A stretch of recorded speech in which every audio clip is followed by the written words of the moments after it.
Hi. So my name's Rodney, and I'm going to put on my Nostradamus hat tonight, call myself Nostrarodamis, because for the last few weeks during this COVID-19 coronavirus outbreak, I have been making these crazy predictions about things, and most of them have been coming true with some slight variations. I've been sharing them with my family and with my friends, and I'm always like, I said that, it's going to happen, this is what's going to happen. So instead of always doing that, I decided I'd have a little fun with it and come up with a bunch of what I would consider predictions. A lot of them have to do with New York State and where we're from. We're in the Albany area in Troy, and I just wanted to get these out. This is my son Daniel. Hello. And he's going to help me with these predictions, just so I don't forget what I'm talking about. But we kind of wrote things down, and yeah, so here we go. Okay, so one, will we have a cure or immunization for COVID-19? Okay, yeah, so starting right off with that, I don't believe that we're going to find a cure for COVID-19, the coronavirus. I think that, to be honest, not to get too conspiratorial here, but I think there's too much money and too much power and control in making sure that this virus stays alive and goes around. And I don't mean that disrespectful to anybody who has been sickened by it or who is facing it or who has lost a loved one because of it. But I do think that the government and the pharmaceutical industries are going to want to find a way that they can continue prolonging this to make money, and also, they're enjoying the power and control that they're having over us. So no, I don't think there's ever going to be a cure. There could be some mutations that we're also seeing that might really be the truth. And we're already hearing about the virus is going to come back in the fall. It's going to come back in the wintertime, and this is going to be a seasonal thing. So I don't think that the virus is going to go away. What do you think will happen through K through 12 public schools? Okay, yeah. So K through 12 public schools, this is, I think, a big list of things that are going to happen there. Right now, what is it, April 24th? In New York State, they're reopening on May 15th. I don't believe that schools are going to be going back into session this year. I think that ship has passed. I think we're going to end the rest of the year with homeschooling and home studying. A couple things, I think that all the students are going to be passed this year because of their, inability to actually have functional classes. They're all going to get passing grades.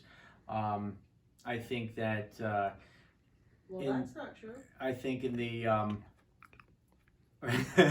We just found out that's I not think true. that in the no, I think that they're going to get passed for the fourth quarter. I think they're all going to be passed on. There's not going to be any kids held back.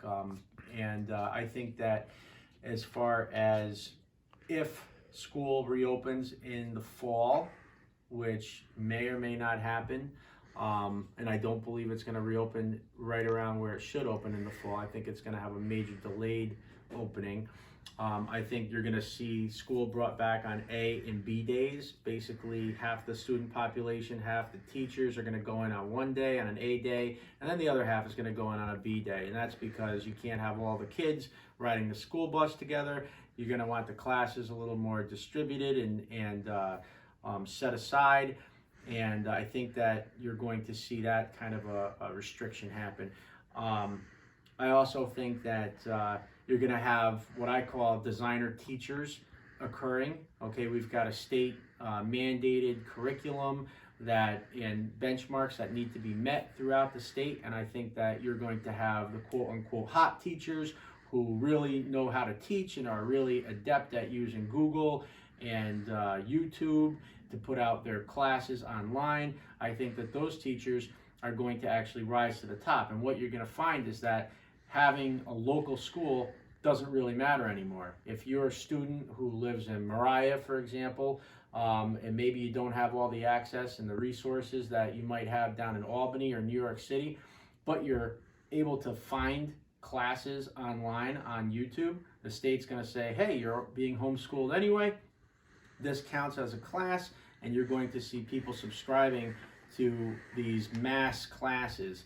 And Possibly the only thing that you're going to need the local school for is for, finalized grading, if that's not done online, and a sort of a TA type of a situation, kind of like you have in colleges where you have a major class and then you've got small groups that meet for grading purposes and individualized studies.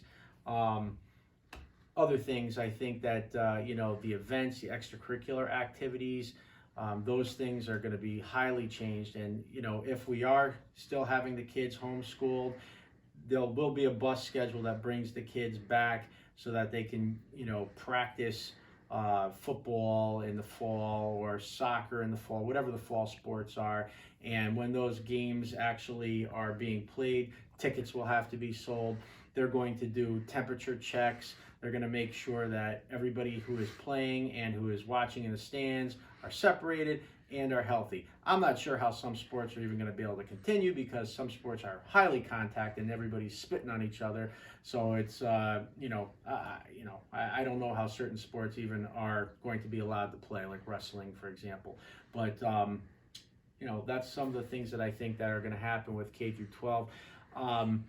Also with the lack of, consistent education and the ability to have the Wi-Fi and the internet and the computer access at home, I think, the most impoverished and hard-stricken communities are going to be separated even harder. Those families that don't have multiple laptops at home and don't have high-speed internet access and don't have kind of a good home life where they can coordinate homeschooling, I think those students are going to suffer even more.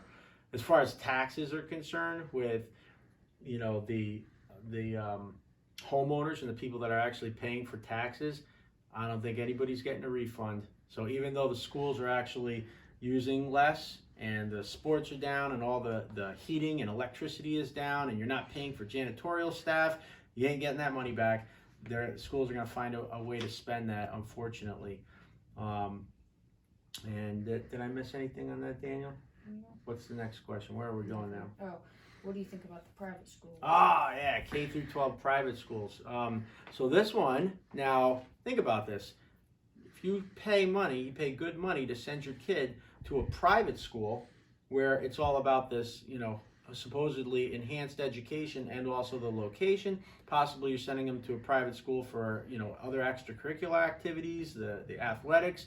You've also been shut out. And so your kid is now being homeschooled and you still have paid that tuition to the private school. I think there's going to be a revolt amongst the parents there. They're going to want their money back. They're going to want their tuition back, but they're probably not going to get that back. And I think that's going to have a big, hampering effect on private schools come the next year. They're just not going to be around in the same respect that we have right now, especially if they can't actually get what they're paying for.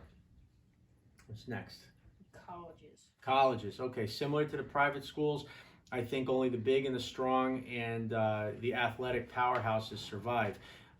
When it comes to colleges in general, I also think that certain majors and disciplines are going to be restricted because there are some classes and types of coursework that simply don't need to be held on campus. There's a lot of things that can be done remotely. And again, justifying paying, tens of thousands of dollars to go away to school where you're just basically taking the class online, that doesn't really make a lot of sense. So I think some of these private colleges are going to suffer. And also the majors that you can just take those classes online with Zoom meetings. Again, nobody's going to pay tens of thousands of dollars when you can study online in a virtual classroom. What do you think about events and holidays? Oh, events and holidays, yeah. So I think that essentially this is going to be a lost summer that we're coming into. I think 4th of July, Independence Day, that's going to be virtual. I see parades, things of that nature. I don't think they're going to happen. Because, as I said before, we're going to see the resurgence in the coronavirus in the fall. You can forget about Halloween and trick-or-treating. I think that, again, the lost summer, some of this stuff is regional for here. But I think a lot of the annual events that we have year after year in the Capital District or in upstate New York are just not going to happen. We're not doing the preparation right now to open up SPAC, for example. People aren't practicing. They're not, the performers aren't going to be ready. So, ticket sales, vendors, the repairs that normally take place, they're not happening. I don't think you're going to see a lot of these outdoor festivals take place. Saratoga Race Course, the upkeep and the maintenance should have been happening right now to open up in the beginning of July or the middle of July. I don't believe that's going to happen either. So we're going to see a lot of things that we're typically used to seeing over the summer just not happening, even if the state is open for business. Again, in the fall, I think we're going to experience Thanksgiving the same way we experienced Easter this year because of the resurgence of the outbreak. Forget holiday Christmas parties, charity golf outings, 5Ks, all those things. I don't think they're going to happen. And like marathons, things of that nature. Any of these mass gathering events where people are just, it's really hard to maintain them. I think that's all going to be shot for this year. Anything I missed there? Nope. What else? Local governments.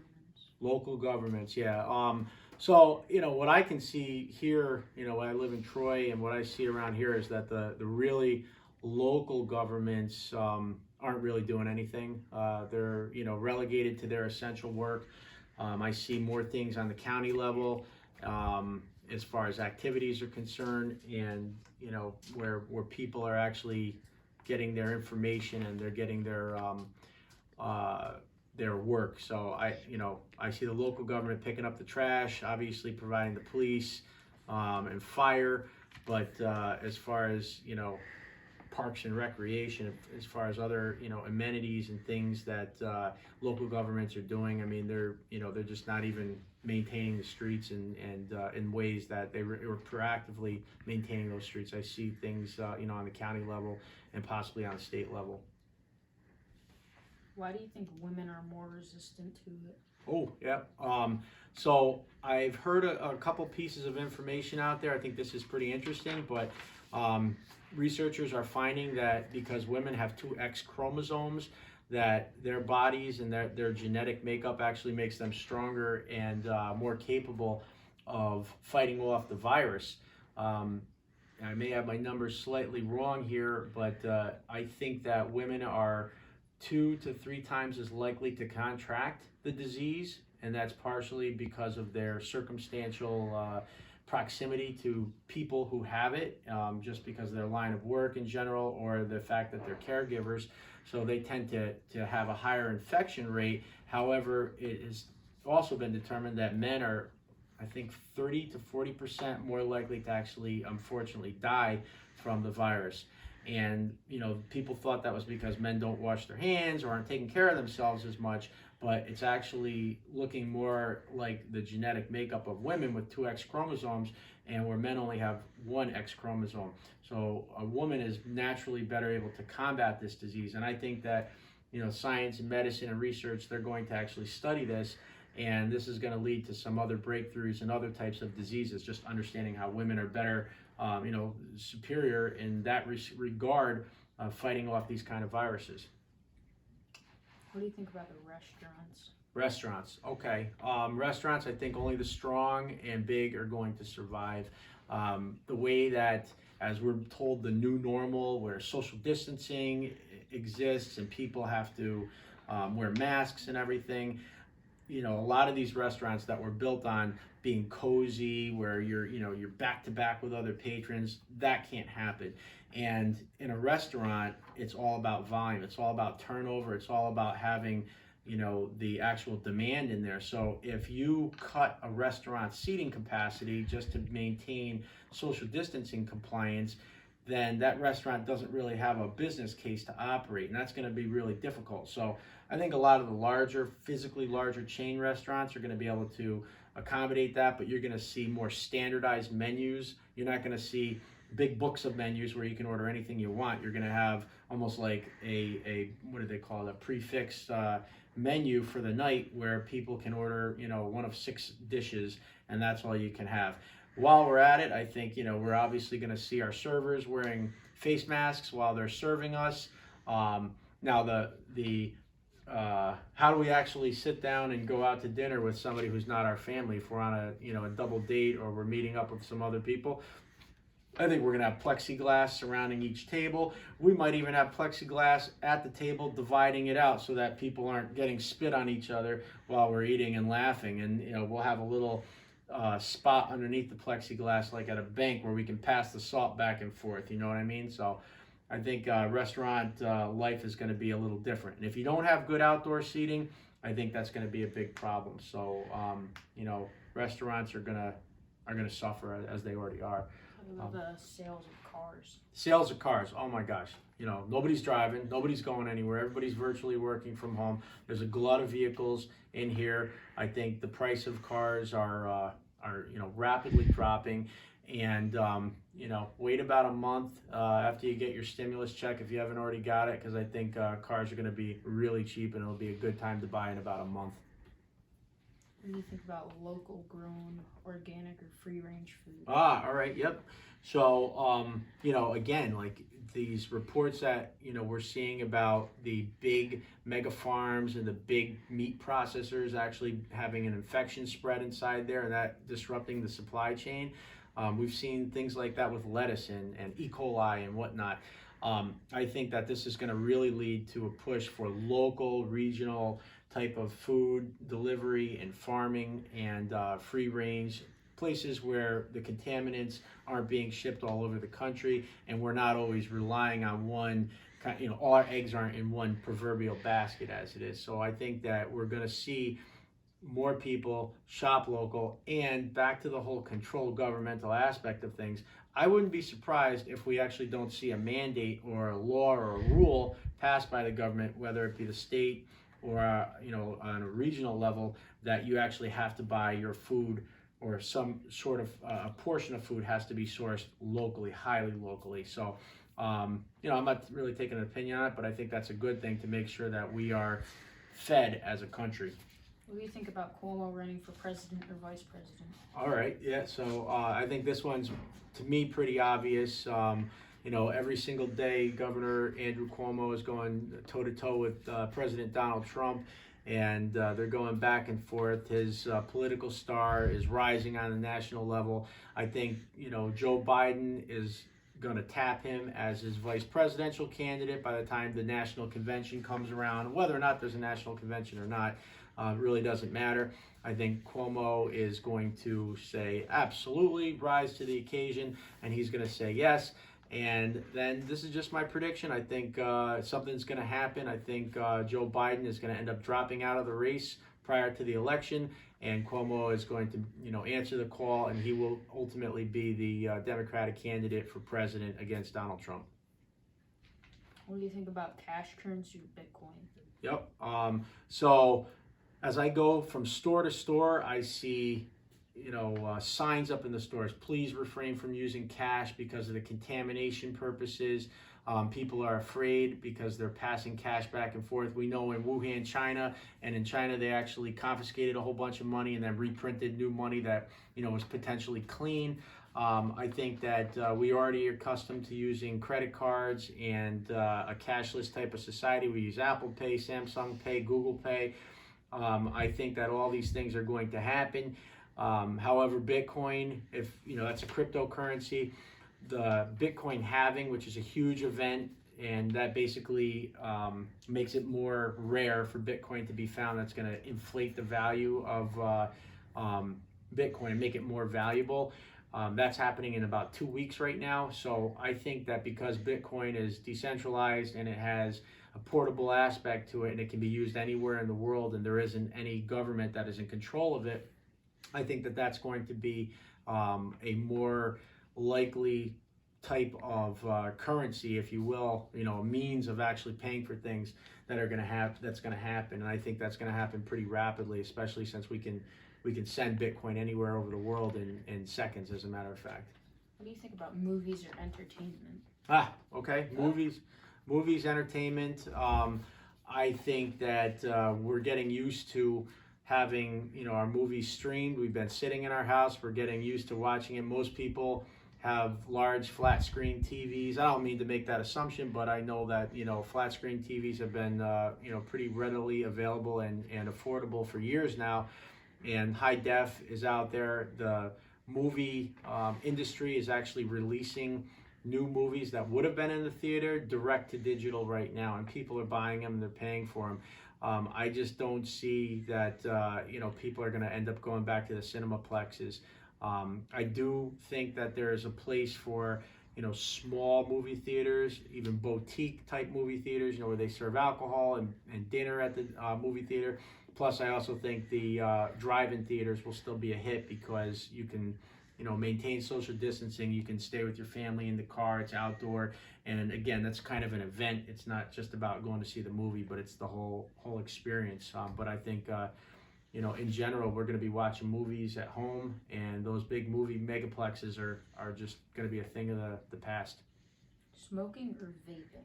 Smoking or vaping. All right, so.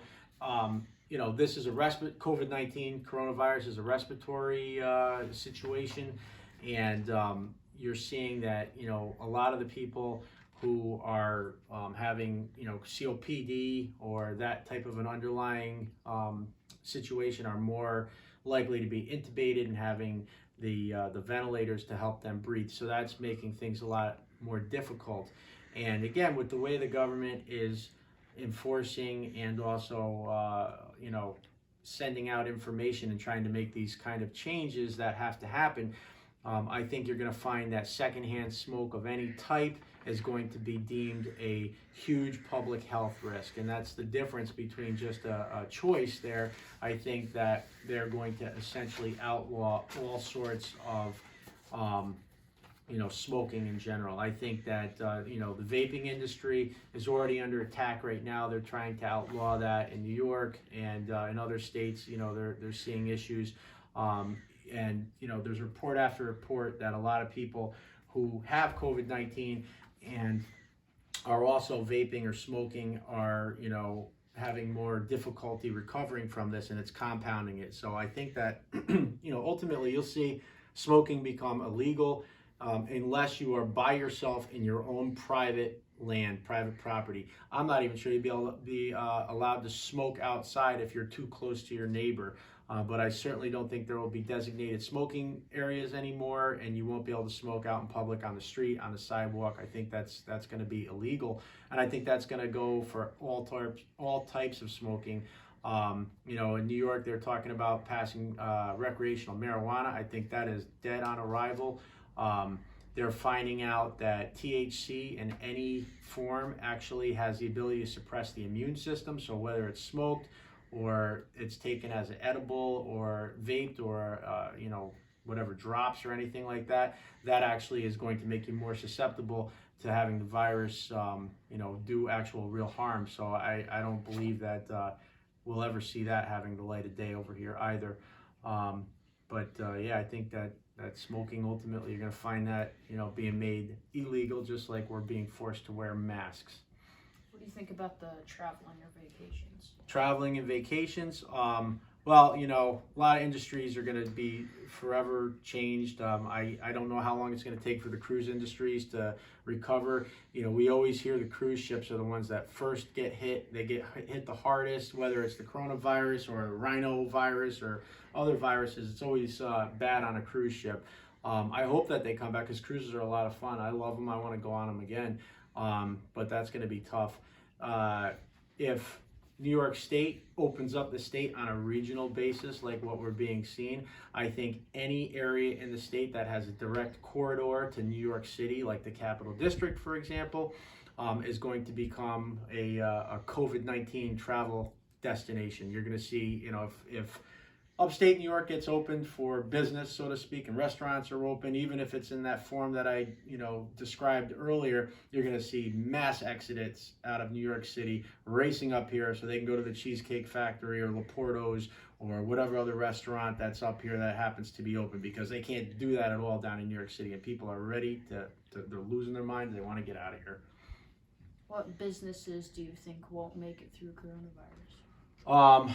Well, like I said, the movie theaters, strip joints. I don't think they're coming back. They're deemed non-essential. They're not getting any paycheck protection program, and a lot of those types of locations have been grandfathered in from zoning purposes, and I just don't think that they're going to come back. Shopping malls, indoor shopping malls. I think that these restrictions of social distancing, the fact that they're not open, that they actually have a lot of non-essential businesses that I just don't think are going to survive, and people are really getting into online shopping. I think indoor shopping malls are a thing of the past, and I think that's going to be pretty tough. Athletics, a lot of major sports. We'll see how that goes. Do you think people will be nicer to each other? I do, actually. I think that, there's been a lot of positive unintended consequences out of this, but I think all the time that, people are, we're suffering together in a lot of different ways. There's people that are actually suffering because of, being affected by the virus physically. People are, experiencing the trauma and anxiety of being first responders and in the hospitals, caring for people through this. And people are suffering because they're out of work and financially. But, I think as a country, especially in New York State, we're all in this together. And that does develop a certain type of bond. And from what I've seen, people are being generally nicer to each other, which I find is surprising, because anytime you watch these crazy apocalyptic horror movies about zombies and whatnot, people are always attacking each other. And that's really not what we're seeing. I do think that people are going to find the joy in connecting. They want to talk to each other. We certainly are desperate to actually meet up and see people again, and that's a good thing. I don't think people really like the virtual life that we've been forced to live right now. It's a technology and it's a tool, but people really do desire human contact and to be with each other.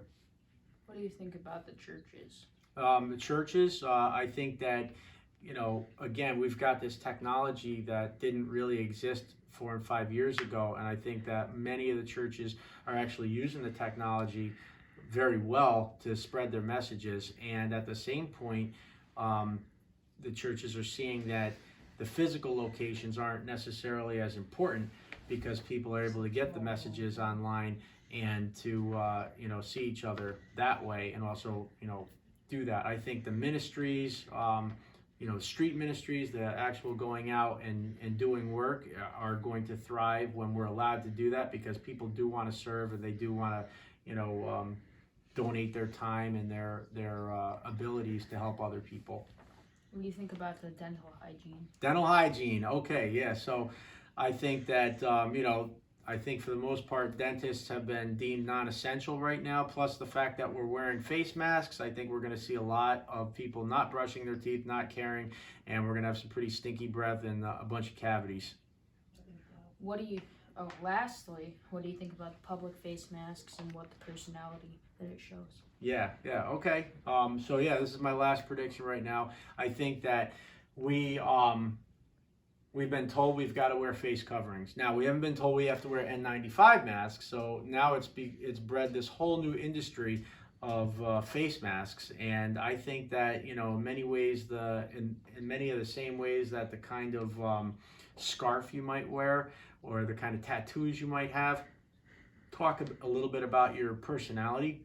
I think that these face masks are also going to be a bit of a reflection of the kind of person that you are. So, I mean, if you have yourself a big face shield, like you're cutting trees down, I think that's going to say something to you. You want if you do have your N95 mask that keeps everything out, that's going to say something about you. If you've got a homegrown mask that might be a little bit like my frog Crypto here, and you're covering your face up that way, that's going to say something about you. If you have I'll call this a Call of Duty mask, which is a little more, strategic and covering of your face, that also says something a little bit about your personality. So I think that you know, the masks are going to be a little bit of a flavor, a little bit of reflection on who we are. Now, taking this thing a little bit further, I think that if we are required to wear these masks forever and this becomes the new norm, just like we saw happen after the Patriot Act came in and we had to, you know, everything changed as far as going through TSA, I think that the masks are going to be required to have some sort of a sensor inside of it that's going to detect our temperature, possibly read our breath so that they can determine if we're COVID-19 positive or not. And I think it will have either an RFID chip on the outside or a light that's going to flash so that, you know, the other people in the proximity can know if you are safe or if you are not safe. And, you know, that's my prediction there.